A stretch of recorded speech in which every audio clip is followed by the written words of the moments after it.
My name is Liana, and I have always been afraid of the night. Not because of the dark or shadows or the silence, but because night was when the world quieted down, and his absence got louder. It's been a year since Ethan died. Even now that sentence feels foreign, like it belongs to someone else's life. But it's mine. Every evening at 9:37, the exact time the hospital called me, I remember the sharp, ringing emptiness that followed. Like the world held its breath and then forgot to exhale. We were supposed to get married in June. He died in April. The apartment we picked out together still holds his echo. His books line the shelves. His toothbrush sits in the cup next to mine. I can't bear to move it. I still cook too much food and pour 2 cups of tea out of habit. It's like my body refuses to accept that he's not coming back. But at night, when the lights are off and the world sleeps, I am most alone. I started going to the rooftop every night. Something about the cold wind brushing my face made me feel closer to him. Ethan loved the night sky. He used to take photos of constellations and tell me stories he made up about them.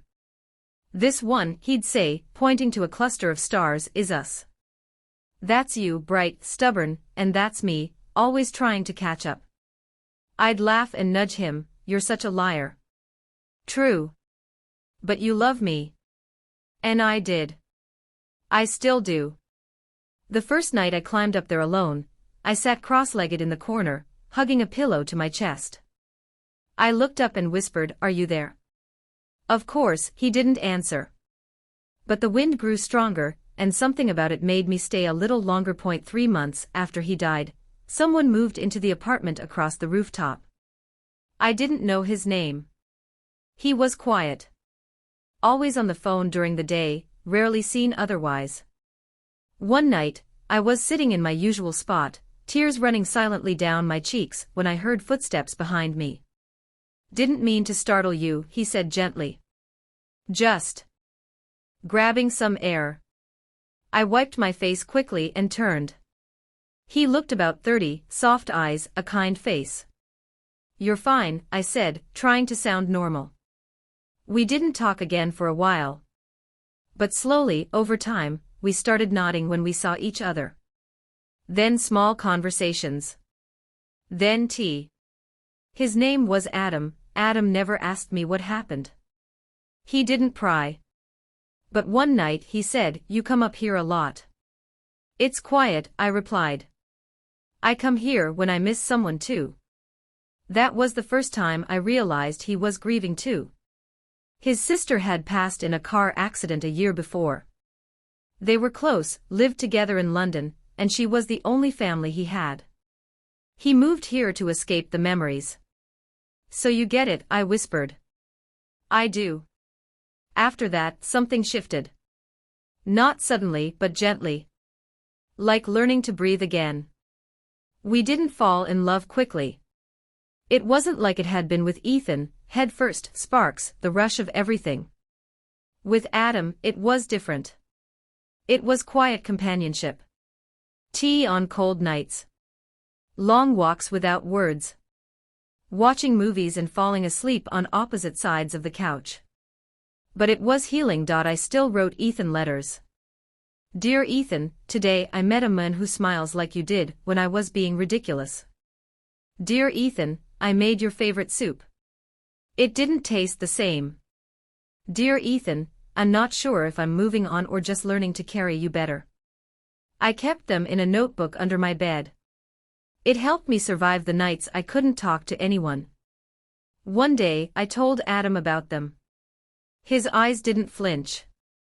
"I think that's beautiful," he said. He never made me choose between memories and new beginnings. He let them exist together. It was a stormy night when the power went out. I lit candles, wrapped myself in a blanket, and stared at the empty chair across from me. The doorbell rang. Adam stood there, drenched. I saw the lights go. "Figured you might need company." We sat in silence, the candles flickering. At some point, I started crying, not the quiet kind, but the deep, aching sobs that had waited a year to come out. Adam didn't say a word. He just sat beside me and let me fall apart. When the storm passed, I realized something. I wasn't alone anymore. Loving Adam didn't erase Ethan. But I carried guilt like a second skin. The first time Adam held my hand, I pulled away. "I'm sorry," I said. He looked at me, calm and kind. "It's okay.